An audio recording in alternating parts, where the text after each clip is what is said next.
Yuji's hot, Dabura's a local celebrity, and Megumi is dead. All that is to say is that chapter 25 of Majulo has officially leaked. And while with like the last couple of chapters, it is very plot heavy, I believe this chapter not only does a fantastic job of setting up what the future of the JJK universe is gonna look like, but also takes the first real good step in wrapping up the story in a way that I believe most people will enjoy. As the chapter is stuffed to the gills with character cameos, fan service, and not the kind you think fan service doesn't always mean boobs, and important resolutions that lay a path for this story to follow to its logical conclusion. So while this chapter is by no means action-packed, Chapter 25 is undoubtedly a very important chapter of Majulo. So let's get to talking about it, because today we're talking Chapter 25 of Majulo Explained. But before we get to explaining anything, guys, please, for me, like this video, subscribe to the page, and hit that noti bell. And if you guys are looking for one additional Nick video every single week, guys, you can go ahead and find my Naruto reaction series using the fourth wall link in my description below. We are halfway through Naruto versus Neji. So, chapter 25 is the first of the 3 final chapters of Majulo, all of which are going to be color specials. That is to say that the first page is going to be full color, which to me,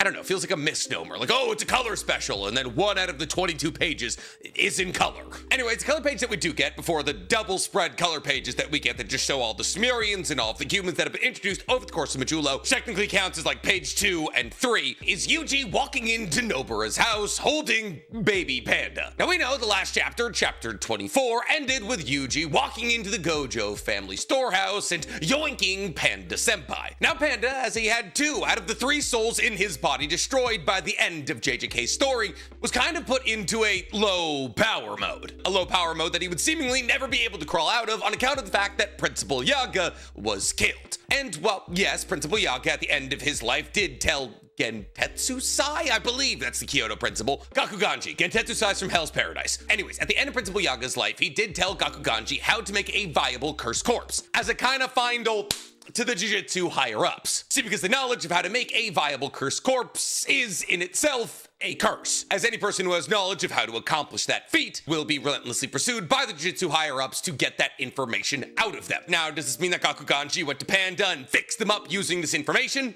No. Even though that would have been a really nice thing to do, considering the fact that you killed Panda's dad, Gakuganji not exactly known for his heartfelt moments. But on account of the fact that Panda is a reanimated corpse and is much closer to a cursed object than he is, well, a human, Panda is technically immortal, but now that he's only 1 soul, he's not really functional. And I hypothesized at the end of last week's video that the reason that Yuji was grabbing Panda out of storage is because Yuji was going to use the information given from Yaga to Gakuganji that somehow made its way to Yuji to create an army of cursed corpses that would protect Japan against cursed spirits for the rest of time. See, because so long as these cursed corpses were made with the cursed energy that still exists right now, and so long as these cursed corpses are truly immortal, as Panda seems to be depicting, these cursed corpses could protect Japan against cursed spirits long after sorcerers were gone. But seemingly, I was wrong. But we'll get to why in a second. Like we were saying earlier, chapter 25 opens with Yuji walking into Nobara's house and holding Panda by apparently his very squishable skull. And to Nobara, who looks fantastic for her mid-80s, he says, "Yo,"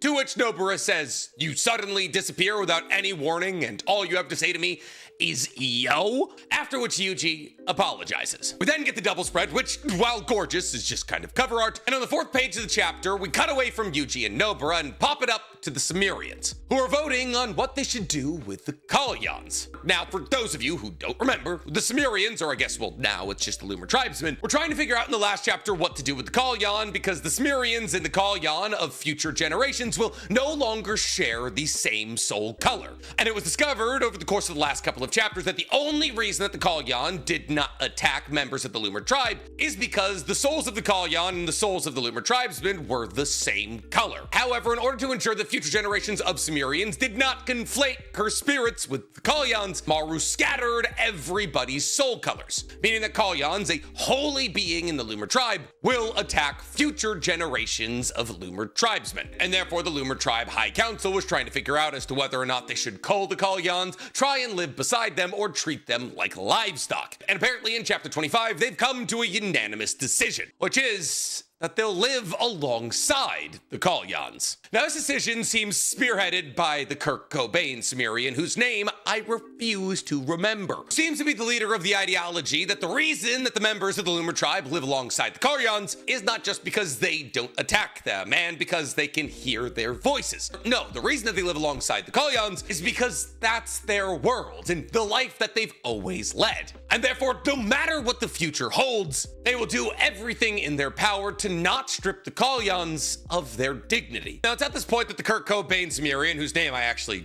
kind of remember to be something along the lines of like Oski, tells Maru and Cross that he will not let the Luma tribe slaughter the Kalyans. However, he also won't let the inverse happen. That is to say that seemingly Oski wants to take up a similar position in the Luma tribe as Yuji is taking on Earth, to be the shepherd for future generations in order to ensure that the Kalyan are never stripped of the dignity that he and the rest of the Luma tribe believe they deserve. Now, in the next panel, we see that the reason that we're hearing all of this is because Maru and Cross are telling this story to Sugi and Yuka, and in response to hearing the strength of the Luma tribe to stand alongside the Kalyan, who may attack them for hundreds of years to come, says, "So that's what happened, huh?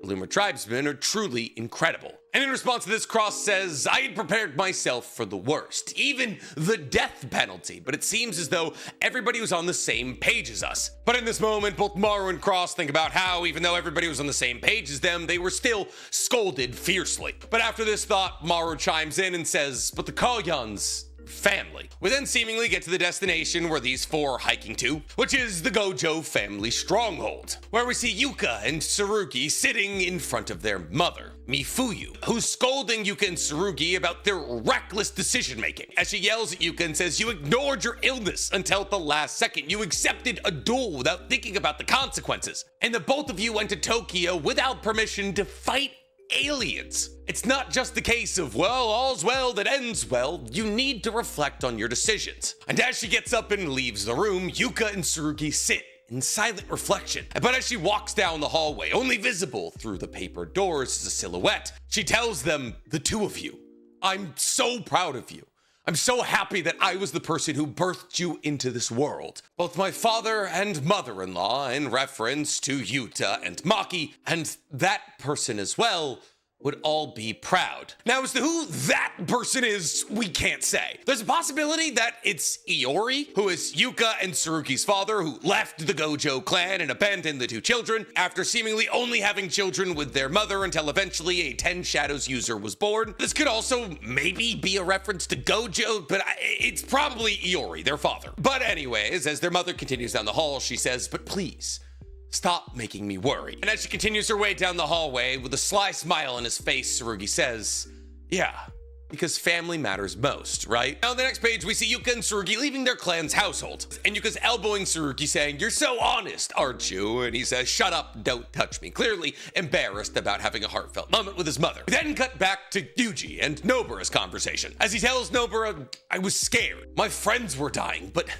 me? I was wandering into the darkness of humanity like a cursed spirit after consuming all of the cursed wombs of my brothers. I worried about what everyone thought of me. I thought for a long time I shouldn't interfere with the present anymore because somebody like me, a human, should already be gone, dead, and decrepit by now." And Yuji continues on while apparently using Panda's malleable skull as a stress ball, saying, "Losing sight of the present, it also causes you to lose sight of your past and future, doesn't it?" And at this point, for the first time in Majulo, Yuji takes his hood off and he looks good. And listen, I'm not gonna sit here and say that 85-year-old Nobura couldn't still get it. Everyone's aging up real nicely. But anyways, Nobura steps in this part of the conversation and says, "Well, yeah, it's all connected, right?" And Yuji goes on to say, "I spent all this time looking for reasons and ways to change my life. But because of that, I ended up neglecting what I actually needed to do, letting it all slide away." And this is interesting that Yuji is getting into these talking points, because a lot of the flack that Yuji has gotten over the course of Majulo is that he was not heavily enough involved. He allowed for Yuka and Tsurugi to take on the most important fights to save humanity. And while ultimately he was the person who eliminated cursed energy and is going to be the person who stewards humanity humanity into the next generations. There Yuji was kind of going directly against the teachings of Gojo. He was allowing the kids that he should have been protecting to take on the big fights first. And the way that a lot of people justified that action from Yuji was saying, well, listen, he's been the strongest sorcerer in the world for 70 years. And even Gojo found the premise of only him and him alone being sent to take out all the big baddies exhausting. And he only did it for like a decade and a half. But in this moment, Yuji is admitting shame. He's admitting that he lost the teachings of Gojo and telling Nobara and us, the readers, that that will never happen again. Yuji continues on by saying, what the aliens managed to pull off, that's what I had given up on after all of these decades. Essentially saying that Yuji knows that over the course of his long lifetime, he should have constantly been working towards creating a solution for Japan. A solution that eliminated cursed energy. But Yuji was rather just treating the symptoms of cursed energy in Japan and not addressing the root cause. Yuji continues on the next page by saying, it's what I should have accomplished with my own strength. And then in this moment, he flashes back to the memory of his grandfather laying in his hospital bed when his grandfather told him to use his strength to save people. Yuji marches forth by saying, I will not lose sight of that ever again. I can finally see what I must do. He then looks directly at Nobara and says, I want you to work with me, Kukusaki,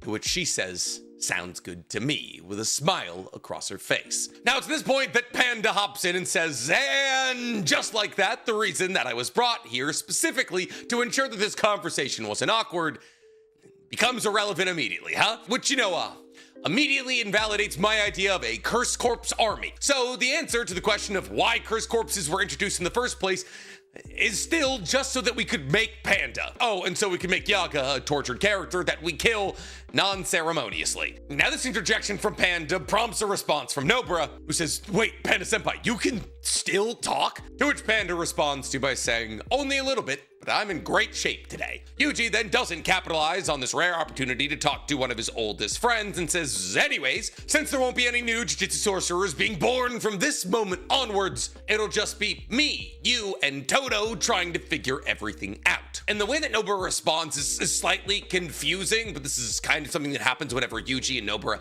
have a conversation. They share one brain cell, and therefore sometimes their conversations don't make any sense, but it's like trying to watch a couple that's been together for 10 years have a conversation. It's like, why are you guys saying words that don't exist? Because Nobara's response to this is, oh, I thought you went all senile and spiritual on us. But yeah, if his curse technique is involved, then it makes sense. Now, I believe what Nobara is saying when talking about the senile and spiritual nature of Yuji is how he's reflecting on how it's his job to protect humanity from this moment forward. But when she says, but if his curse technique is involved, then it makes sense, I'm assuming she's referring to Toto's curse technique, and more specifically that if Toto's curse technique is involved, that they should be able to take out any cursed spirits that pop up for the foreseeable future. Now, it's at this point that Yuji starts explaining what his goal is. And it's to essentially exercise cursed spirits the second that they're born. That is to say, before they can acquire any kind of strength. And in order to accomplish that, they're gonna have to drill not only barrier techniques, but also how to exercise cursed spirits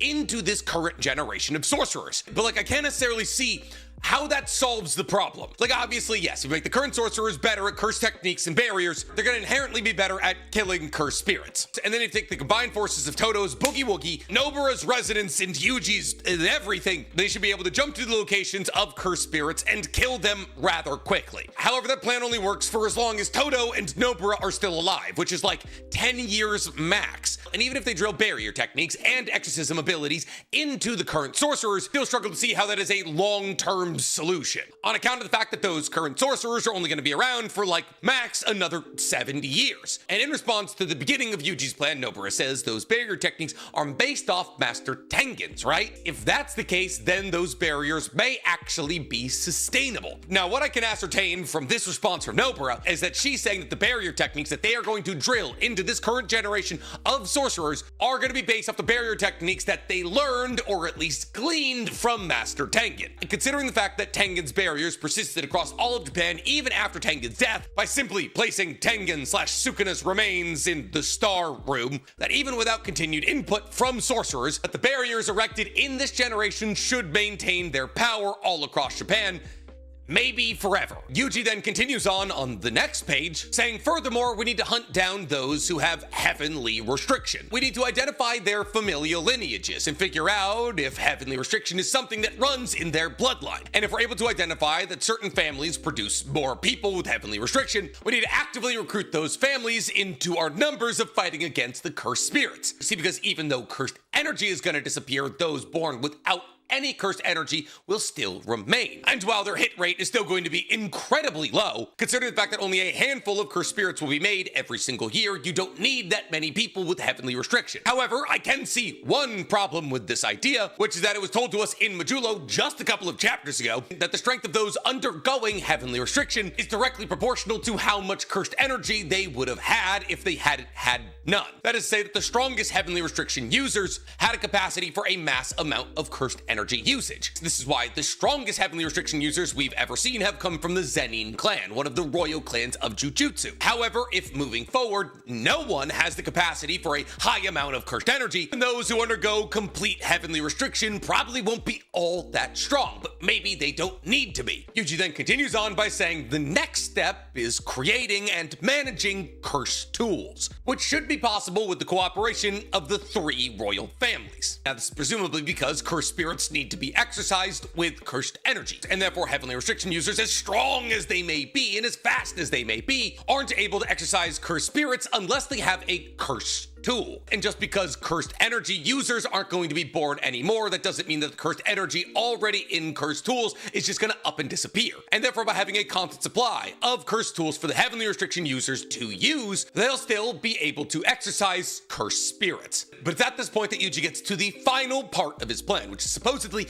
the hardest, which is that when he dies, he wants to be turned into a cursed object. Now, if that sounds familiar, that's because it's exactly what Sukuna did. Sukuna, when he came to the end of his natural life and identified that he had killed all the worthwhile sorcerers of the Heian period, decided to have his body broken down into 20 fingers that could be consumed to bring him back. In fact, he might have even done this before the end of his natural life. He could have been like in his 30s when he did this. In fact, that's what's widely assumed about him, unless Yuji is saying that when he dies, he wants to be turned into a cursed object that can become a break in case of emergency. Essentially, a reverse Sukuna. Now, as Yuji is undoubtedly stronger than Sukuna ever was, he'll also probably need to be broken down into several cursed objects.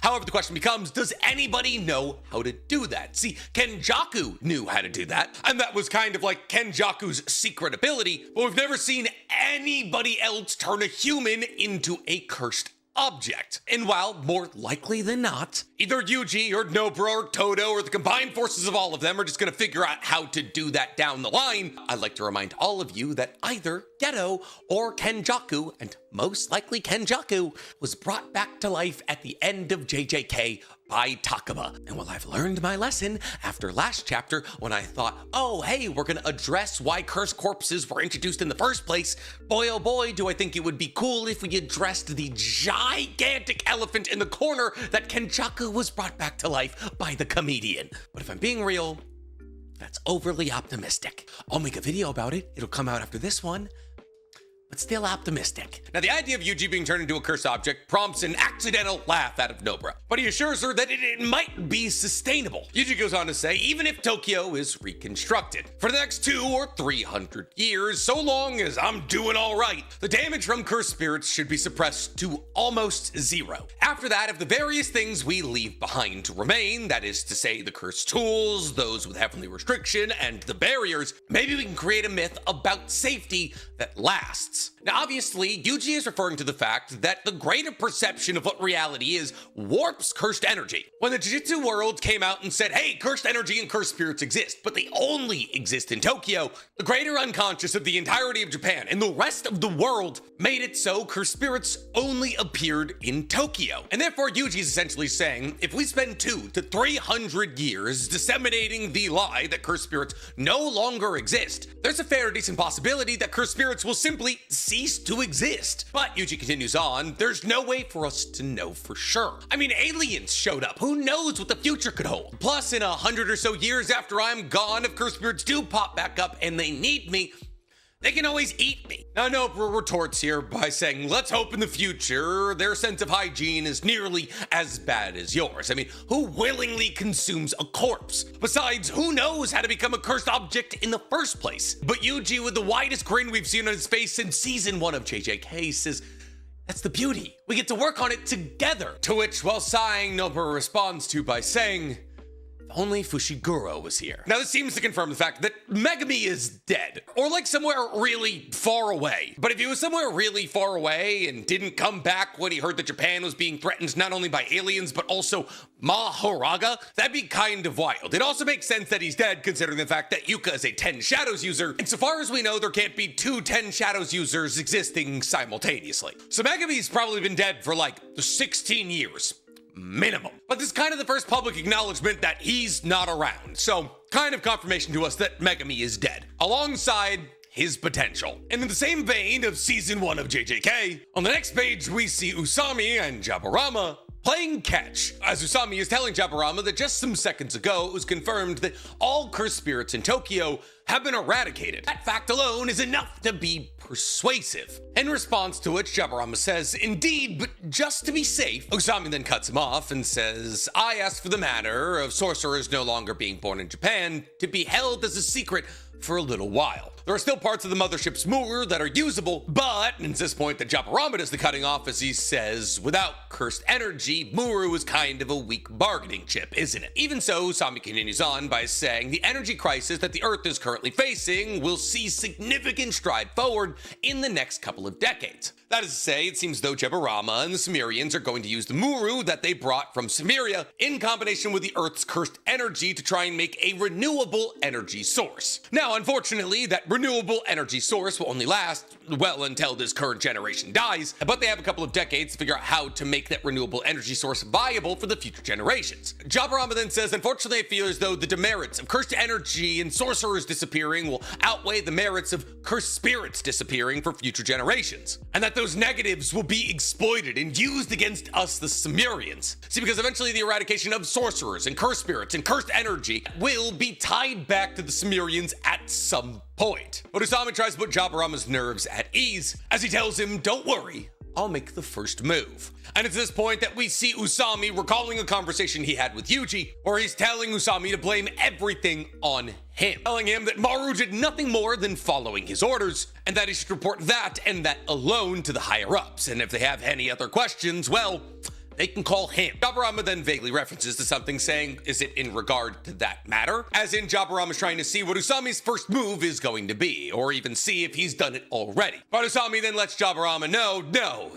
that wasn't me. We then see Yuka cross Maru and Tsurugi watching their wrist projection screen thing as a TV personality supposedly reporting to the entirety of Japan is reacting to clips of Dabura versus Mahoraga. However, first he's talking about a clip that popped up 69 years ago. A clip that's apparently constantly re-uploaded and deleted, like a perpetual game of cat and mouse. See, because this news personality is standing in front of a clip from 2018 and a clip from 2086, and in both of the clips, Mahoraga is shown, and maybe in the clip from 2018, we see Mahoraga face to face with Gojo. However, the TV personality is covering Gojo's face. Now, the anchor is screaming about how this demon showing up again seems impossible because Gojo supposedly killed it 69 years ago. And that's true, Gojo did. Gojo purpled away Mahoraga so hard that even its 8-handled wheel disappeared. Now, the TV personality continues by saying, facing off against this demon is a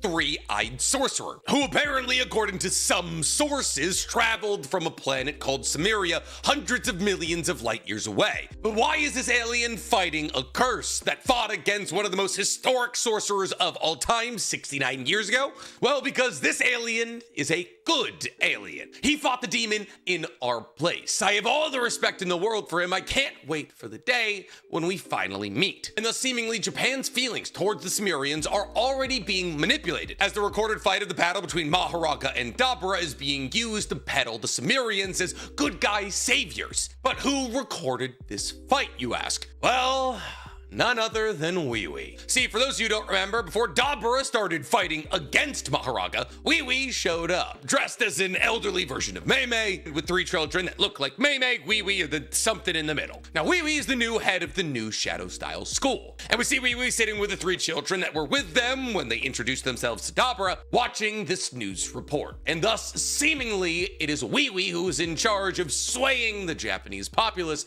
to welcome the Samrians with open arms. Now, apparently, Yuka, Tsurugi, Maru, and Cross were watching this report directly behind Usami. And Yuka chimes in by saying, oh, so the story about new Shadow-style crows being able to record and upload that video to the internet was true.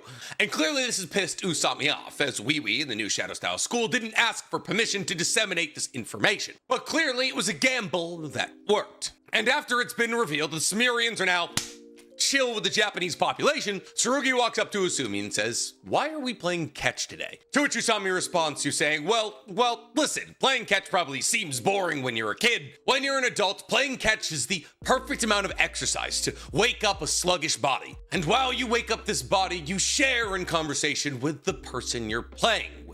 It's almost like conversation made visible. That is to say, the throwing of whatever ball you're throwing acts as a physical representation of the conversation between the 2 people. And my God, is he right. Throwing the ball with one of your boys, best way to have a conversation maybe ever. He goes on to say it's perfect for taking our time to get to know each other. As Yuka thinks to herself, is this why all middle-aged men pick up golf? Which also, yeah, to the 1.5 women watching this video right now, men, we need to be doing something in order to talk. Otherwise, it's too personal. It also gives us something to talk about. If we run out of things to talk about, you can be like, whoa, shank that. You can be like, yeah, I play golf once a year, leave me alone. Anyways, Usami, will cranking up a throw to the only Samrian who got ugly alien genes, says when it comes to talks between countries or ethnic groups, the individual tends to be forgotten. But individuals do exist for the sake of their country, and countries exist for the sake of the individual. Tend to forget that, don't we? You know, unless there's 8 figures in your bank account.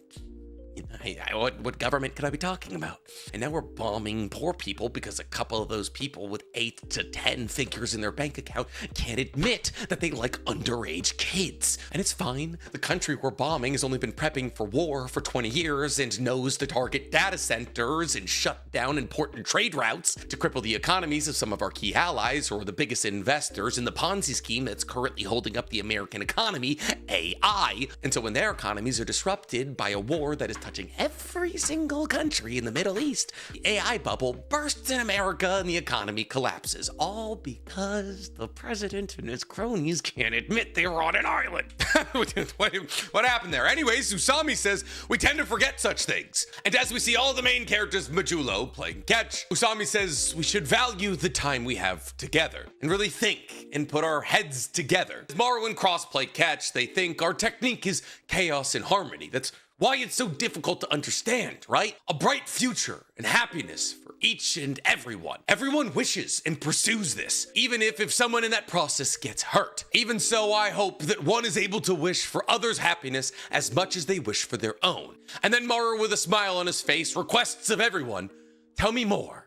Tell me everything there is to know about humans and the Earth. At which point, Tsurugi, catching his baseball, says, yeah, all right, with a gigantic smile on his face. And Yuka throwing the cross in a real, girl way, which I think is insensitive. She's constantly being displayed as bad at baseball. And this is the girl who turns her hands into fangs to tear people to shreds. I'm sure she could figure out baseball. But anyways, Yuka throws a ball at the cross like this and says, right back at you. To which he says, with a surprising smile on his face, yeah. Now we then flash to a conversation that Yuka is having with a dietitian who fell in love with Dabura at first sight. Remember 10 or so chapters ago when Dabura walks in and the woman's like, oh my God, that's the most handsome, 3-eyed, shirtless, long-lobed being I've ever seen in my entire life? Yeah, so Yuka's talking to that wannabe monster fucker, and she's saying, I'm so happy that you were saved. But Yuka says, yeah, but in exchange, Dabura was. But the woman brushes it off immediately and says, in comparison to your life, my love life is unimportant. She then begins to get downtrodden as she thinks, My love life doesn't matter at all. And while with her face in her hand, she says, just stop thinking about it. As Yuka thinks to herself, so it wasn't nothing after all. But on the next panel, which is the last panel of the chapter, we see Yuka's face, which is struck with shock, seeing something over the shoulder of Kyoko, the woman she's talking to, who turns around wide-eyed to see, I don't know. And then the manga reads, the end. Yeah, I didn't read that part until just now. I'm pretty sure last week they said something along the lines of next week's chapter is gonna start a 3-chapter run of color specials, but they might have just said next week's chapter is gonna have 3 color pages, which is how many it had. So that's that's how it ends. I guess it's safe to assume that after building a shrine to Dura, Dabura returned to Earth to come get his lady, because we know that Dabura said that after the shrine for Dura was built, he was going to resign as chieftain, which means he could come back so long as Maru and Cross made it happen. As after all, they're the people who controlled Muru. Oh, but wait, he was able to learn how to move his body at the speed of light, so maybe he could just like project his body at the speed of light back to the Earth, maybe? So yeah, I guess Dabura has ways to get back and came back to either just scoop his lady or marry his lady and stay on Earth. I don't know.